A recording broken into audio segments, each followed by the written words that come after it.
nightingales in Provence. 3i. Whence come they, small and brown, miraculous and frail, like spring's invisible pollen blown on the wild southern gale? From whatsoever depth of gold and blue, far templed sand and ringed palms they wing, falling like dew, upon the land they bring music and spring, with all things homely sweet, exhaled beneath the feet, on stony mountain trail, or where green slopes through tamarisk and pine seaward decline. Time in the lavender, where honeybees make stir, and the green dragonflies with silver whir loot the last rosemaries. The morning glory, rosy as her name, the poppy's leaping flame, along the kindled vines, down barren banks the vetches spilt like lees, in watery meadows the great celandines, afloat like elfin moons, in the pale world of dunes, a foam of asphodel, upon the sea's blue swell, and where the great rocks valleyward are rolled, the tasselled ilex bloom fringing dark woods with gold. Shyly the first begin, and the thrilled ear delays, through a fresh veil of interblossomed maize, straining to win that soft sequestered note, where the new throat, in some deep cleft of quietness remote, its budding bliss essays.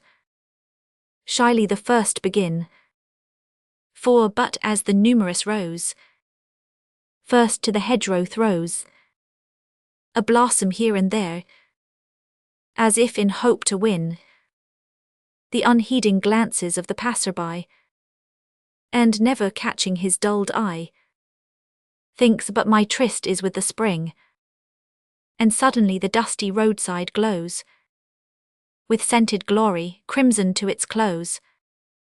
So wing by wing, unheeded and unheard, bird after bird, they come, and where the woods were dumb, dumb all the streamsides and unlistening vales, now glory streams along the evening gales, and all the midday is a murmuring, now they are come. Roman 2. I lie among the time, the sea is at my feet, and all the air is sweet with the capricious chime of interwoven notes from those invisible and varying throats, as though the blossomed trees, the laden breeze, the springs within their caves, and even the sleeping waves, had all begun to sing. Sweet, sweet, oh heavy sweet, as tropic bales undone, at a queen's ebon feet, in equatorial sun, those myriad balmy voices drip iterated song, and every tiny tawny throat rejoices to mix its separate rapture with the throng, for now the world is theirs, and the captivated airs 5 carry no other note, as from midsummer's throat, strong pillared organ built, pours their torrential glory, on their own waves they float, and toss from crest to crest their cockleshell of story, and as plumed breakers tilt against the plangent beaches, and all the long reticulated reaches hiss with their silver lances, and heave with their deep rustle of retreat. At fall of day, so swells and so withdraws that tidal lay, as spring advances.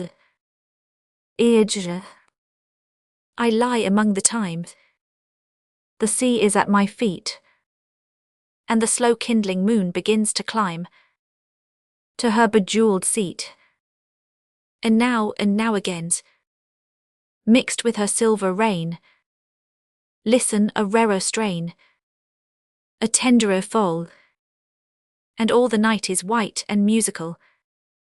The forest hold their breath, the sky lies still, on every listening hill, and far, far out those straining sails, even as they dip and turn, one moment backward yearned, to the rich laughter of the nightingales, minstrel in the marquee.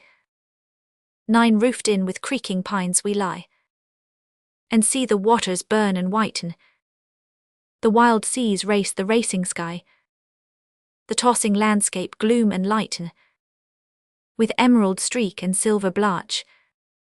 The white wind paints the purple sea, warm in our hollow dune we watch, the honey orchis nurse the bee, gold to the keel the startled boats, beat in on palpitating sail, while overhead with many throats, the coral forest hymns the gale.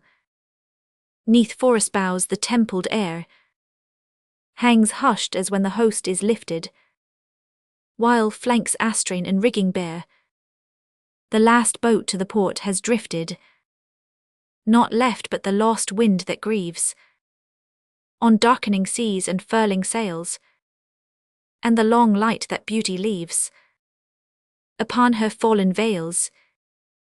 Les Salettes. December 1923. 13 Let all my waning senses reach, to clasp again that secret beach, pine-roofed and rock-embrasured turned, to where the winter sunset burned, beyond a purpling dolphin capes, on charmed seas asleep. Let every murmur, every shape, fanned by that breathing hour's delight, against the widening western deep, hold back the hour, hold back the night. For here across the molten sea, from golden islands lapped in gold, come all the shapes that used to be part of the sunset once to me, and every breaker's emerald arch bears closer their ethereal march, and flings its rose and lilac spray to dress their brows with scattered day, as trooping shoreward one by one, swift in the pathway of the sun, with lifted arms and eyes that greet, the lost years hasten to my feet. All is not pain, their eyes declare, the shoreward ripples are their voice, the sunset streaming through their hair coils round me in a fiery flood, and all the sounds of that rich air are in the beating of my blood, crying, rejoice, rejoice, rejoice. Rejoice because such skies are blue, each dawn above a world so fair, because such glories still renew to transient eyes the morning's hue, such buds on every fruit tree smile, such perfumes blow on every gale, such constellated hangings veil the outer emptiness of while. 14 And these frail senses that were thine, because so frail and worn so fine, are as a Venice glass wherethrough life's last drop of evening wine shall like a draught of morning shine. The glories go, their footsteps fade into an all-including shade, and isles and sea and clouds and coasts wane to an underworld of ghosts. But as I grope with doubtful foot by myrtle branch and lentisk root, up the precipitous pine-dark way, through fringes of the perished day, falters a star, the first alight, and threaded on that tenuous ray, the age-long promise reappears, and life is beauty fringed with tears. Dieu d'amour. A castle in Cyprus. 17 Beauty hath 2 great wings that lift me to her height, though steep her secret dwelling clings, twixt earth and light.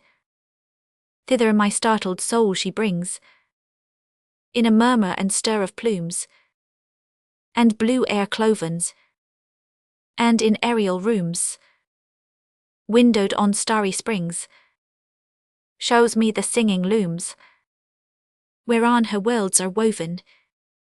Then in her awful breast, those heights descending, bears me a child at rest, at the day's ending, till earth familiar as a nest, again receives me, and beauty veiled in night, benignly bending, drops from the sinking west, one feather of our flight, and on faint sandals leaves me. Sagesta 21 high in the secret places of the hills, cliff-girt it stands in grassy solitude, no ruin but a vision unachieved.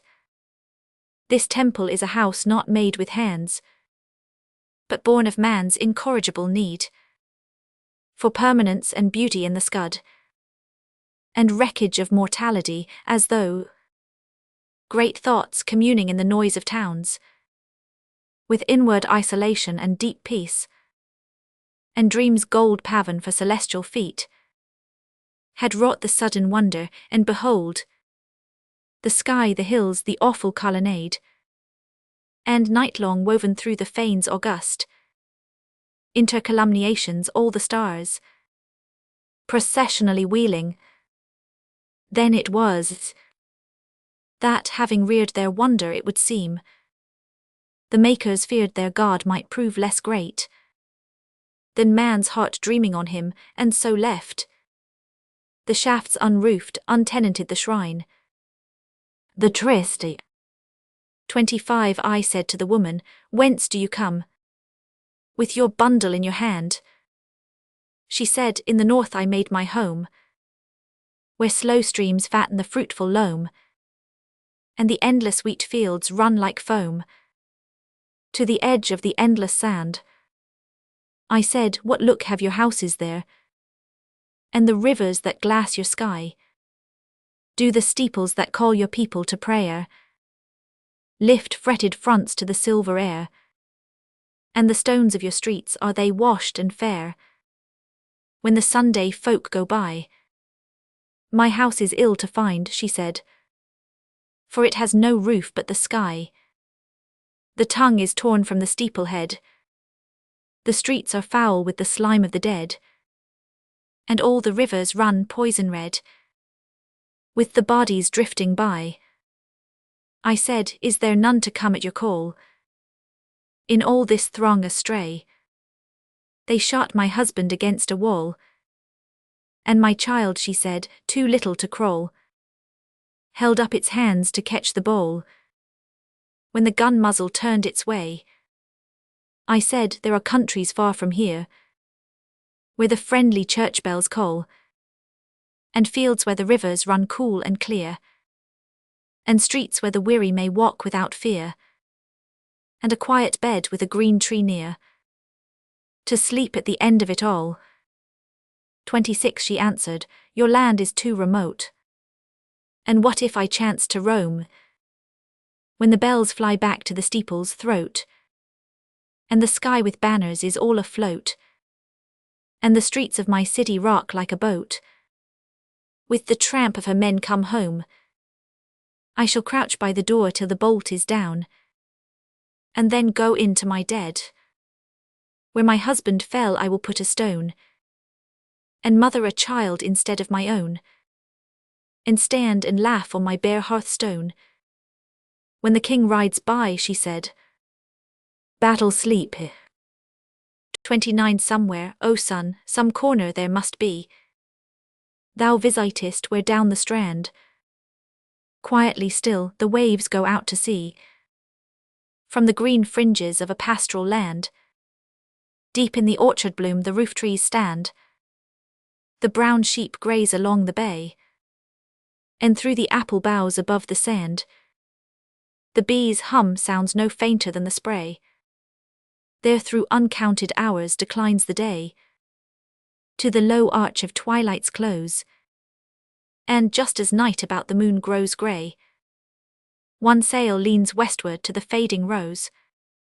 Giver of dreams, O thou with scatheless wing, forever moving through the fiery hail, to flame-seared lids the cooling vision bring. And let some soul go seaward with that sail. Elegy 33. Ah, how I pity the young dead who gave all that they were and might become, that we, with tired eyes, should watch this perfect sea reweave its patterning of silver wave round scented cliffs of Arbutus and Bay. No more shall any rose along the way, the myrtled way that wanders to the shore, nor jonquil twinkling meadow any more, nor the warm lavender that takes the spray, smell only of the sea salt and the sun, but through recurring seasons every one shall speak to us with lips the darkness closes, shall look at us with eyes that miss the roses, clutch us with hands whose work was just begun, laid idle now beneath the earth we tread, and always we shall walk with the young dead. Ah, how I pity the young dead whose eyes strain through the sod to see these perfect skies, who feel the new wheat springing in their stead, and the lark singing for them overhead. With the tide. 6th January 1919. 37. Somewhere I read in an old book whose name is gone from me. I read that when the days of a man are counted and his business done, there comes up the shore at evening with the tide to the place where he sits a boat, and in the boat from the place where he sits he sees, dim in the dusk, dim and yet so familiar, the faces of his friends long dead, and knows they come for him brought in upon the tide, to take him where men go at set of day.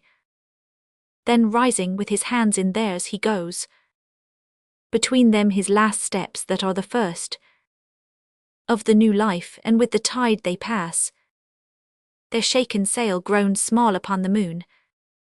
Often I thought of this and pictured me, how many a man that lives with throngs about him, yet straining in the twilight for that boat, shall scarce make out one figure in the stern, and that so faint its features shall perplex him with doubtful memories, and his heart hang back. But others, rising as they see the sail increase upon the sunset, hasten down, hands out and eyes elated, for they see, head over head, crowding from bow to stern, repeopling their long loneliness with smiles, the faces of their friends, and such go out, content upon the ebb tide with safe hearts. But never to worker summoned when his day was done, did mounting tide bear such a freight of friends as stole to you up the white wintry shingle that night, while those that watched you thought you slept. Softly they came and beached the boat and stood in the still cove under the icy stars, your last born and the dear loves of your heart, and with them all the friends you called by name, and all men that have loved right more than ease. 38. And honor above honors, all who gave free-handed of their best for other men, and thought the giving taking, they who knew man's natural state is effort, up and up. All these were there, so great a company. Perchance you marvelled, wondering what great craft had brought that throng unnumbered to the cove, where the boys used to beach their light canoe after old happy picnics.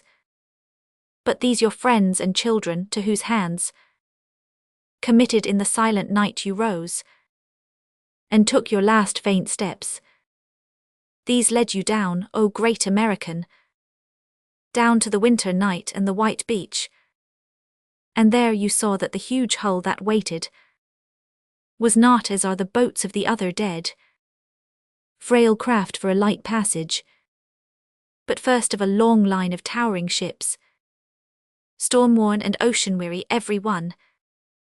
The ships you launched, the ships you manned, the ships that now, returning from their sacred quest, with the thrice sacred burden of their dead, lay waiting there to take you forth with them, out on the flood tide to some farther quest.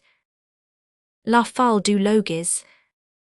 41 wild-winged thing, O brought I know not whence, to beat your life out in my life's low cage. You strange familiar, nearer than my flesh, yet distant as a star that were at first. A child with me, a child yet elfin far, and visibly of some unearthly breed. Mirthfullest mate of all my mortal games, yet shedding on them some evasive gleam of Latmian loneliness, oh even then, expert to lift the latch of our low door, and profit by the hours when, dusked about by human misintelligence, we made our first weak fledgling flights, divine accomplice of those perilous sweet, low moth flights of the unadventured soul. Above the world's dim garden, now we sit. After what stretch of years, what stretch of wings, in the same cage together, still as near, and still as strange. Only I know at last that we are fellows till the last night falls, and that I shall not miss your comrade hands till they have closed my lids and by them set a taper that, who knows, may yet shine through. Sister, my comrade, I have ached for you, sometimes to see you curb your pace to mine, and bow your Maenad crest to the dull forms of human usage. I have loosed your hand, and whispered, go, since I am tethered here, and you have turned and breathing for reply. I too am pinioned as you too are free, have caught me to such undreamed distances as the last planets see when they look forth to the sentinel pacings of the outmost stars. Nor these alone, comrade, my sister, were your gifts, more oft has your impalpable wing brush bared for me the heart of wonder in familiar things, unroofed dull rooms and hung above my head 42 the cloudy glimpses of a vernal moon, or all the autumn heaven ripe with stars. And you have made a secret pact with sleep, and when she comes not or her feet delay, twirled in low meadows of grey asphodel, under a pale sky where no shadows fall, then hooded like her to my side you steal, and the night grows like a great rumoring sea, and you a boat and I your passenger, and the tide lifts us with an indrawn breath out upon the murmurs and the scents, through spray of splintered starbeams or white rage of desperate moon-drawn waters, on and on to some blue sea's unalterable calm that ever like a slow-swung mirror rocks the balanced breasts of sea-birds. Yet other nights, my sister, you have been the storm and I the leaf that fled on it, terrifically down voids that never knew the pity of creation, till your touch has drawn me back to earth, as in the dusk a scent of lilac from an unseen hedge bespeaks the hidden farm, the bedded cows, and safety and the sense of humankind. And I have climbed with you by secret ways to meet the dews of morning, and have seen the shy gods like retreating shadows fade, or on the thymy reaches have surprised old Chiron sleeping and have waked him not. Yet farther have I fared with you and known love and his sacred tremors and the rites of his most inward temple, and beyond have seen the long grey waste where lonely thoughts listen and wander, where a city stood 43 and creeping down by waterless defiles. Under an iron midnight have I kept my vigil in the waste till dawn began to walk among the ruins, and I saw a sapling rooted in a fissured plinth, and a wren's nest in the thunder-threatening hand of some old god of granite.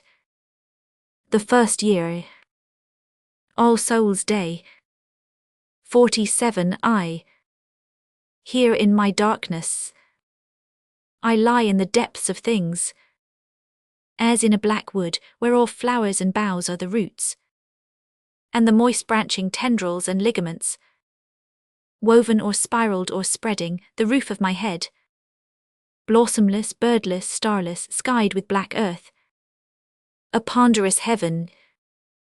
But they forget, too often forget and too soon, who above us brush the dead leaves from our mounds, scrape the moss from our names, and feel safe. They forget that one day in the year our earth becomes ether, and the roots binding us loosen, as Peter's chains dropped for the angel, in that old story they read there. Forget, do they seek to remember, that one day in the year we are with them, rejoin them, hear them, behold them, and walk the old ways with them. Tomorrow, and already I feel the harsh arms of ivy coils loosening, like a dead man's embrace. I feel the cool worms from my hair rain like dew, and the soft muzzled moles boring deeper down after the old dead that stir not, or just grumble, don't wake me, and turn the nether side of their skulls to their head slab, while I sigh their 1 year neighbour, thrusting up like a willow in spring from my hair. Untwine the thick grass hair carefully, unbind the cool roots from my lids. 48 straining up with thin hands, scattering the earth like a cloud, and stopping my ears from the cry. Lower downs, persistent like a sick child's wail, the cry of the girl just below me. Don't go, the poor coward. Roman 2. How light the air is. I'm dizzy, my feet fly up, and this mad confusion of things topsy-turvy, with the friendly comprehensible roots all hidden, in this queer world where one can't see how things happen, but only what they become. Was it always so queer and inexplicable? Yes, but the fresh smell of things. Are these apples in the wet grass, I wonder? Sweet, sweet, sweet, the smell of the living, and the far-off sky and the stars, and the quiet spaces between, so that one can float and fly. Why used we only to walk? This is the gate, and the latch still unmended. Yet how often I told him, the scent of my buck's border, and a late clove pink still unfrozen. It's what they call a mild November. I knew that below there by the way the roots kept pushing, but I'd forgotten how tender it was on the earth. So quickly the dead forget. And the living, I think after all they remember, with everything about them so unchanged, and no leaden loam on their eyes. Yes, surely I know he remembers. Whenever he touches the broken latch, he thinks how often she asked me, and how careless I was not to mend it, and smiles and sighs, then recalls how we planted the box border together, knee to knee in the wet one November. And the clove pinks. 49 here is the window. They've put the green lamp on the table, where his books lie, heaped as of old. Thank God for the old disorder. How I used to hate it, and now I could kiss the dust on the mirror, the pipe ashes, over everything, all the old mess, that no strange hand interferes with. Bless him for that. Just at first. This much contents me, why should I peer past the stripped arms of the rose, the metallic rattle of clematis dry as my hair? There where June flushes and purples the window like sunset, I know so well the room's other corner, the hearth, where autumn logs smoulder, the hob, the kettle, the crane, the cushion he put for my feet, and my chair. O chair always mine. Do I dare? What the room so the same, his and mine? Not a book changed, the inkstand uncleaned. The old pipe burn scarring the table. The old rent in the rug where I tripped. And he caught me, no woman's hand here has mended or marred, all's the same. Why not dare then? Oh, but to think, if I stole to my chair, if I sat there, feet folded, arms stretched on the arms, so quiet, and waited for night and his coming. Oh, think when he came, and sank in the other chair, facing me. Not a line of his face would alter, nor his hands fall like sun on my hair, nor the old dog jump on me grinning, yet cringing because she half knew I'd found out the hole in my border, and why my tallest oratum was dead. 50, but his face would be there, unseeing. His eyes look through me, and the old dog not pausing at her bowl for a long choking drink, or to bite the burrs from her toes and stretch sideward to the fire, dreaming over their tramp in the stubble, would creep to his feet, bristling a little, and I should be there in the old place, all the old life bubbling up in me, and to him no more felt than the sap, struggling up unseen in the clematis. Ah, then I were dead. But what was I then? Lips and hands only, since soul cannot reach him without them. Oh, heavy grave of the flesh, did I never once reach to him through you? I part the branches and look. Roman 4. Oh, my chair, but who sits in you, one like me, a flame yet invisible? Only I, with eyes death anointed, can see her young hair, and the happy heart riding the dancing sea of her breast. Then she too is waiting. And young as I was she always there? Were her lips between all our kisses? Did her hands know the folds of his hair? Did she hear what I said when I loved him? Was the room never empty, not once? When I leaned in that chair, which one of us two did he see? Did he feel us both on his bosom? How strange, if I spoke to her now she would hear me. She alone would tell me all through her weeping, or rise up and curse me perhaps, as I might her were she living. 51, but since she is dead I will go home and leave them together. I will go back to my dungeon, go back and never return, lest another year in my chair I find one sitting, one whom he sees, and the old dog fears not but springs on. I will not suffer what she must have suffered, but creep to my bed in the dark, and mind how the girl below called to me, called up through the mould and the grave slabs. Do not go, do not go, do not go. Alternative epitaphs. 55 of heart failure. Eyes. Death touched me where your head had lain. What other spot could he have found so tender to receive a wound, so versed in all the arts of pain? Roman 2. Love came and gave me wind and sun. Love went and left me light and air. Nor gave he anything more fair than what I found when he was gone. Here end the 12 poems by Edith Wharton, printed in the Riccardi Press, found at the Chiswick Press for the Medici Society, London, MDCCCCXXVI.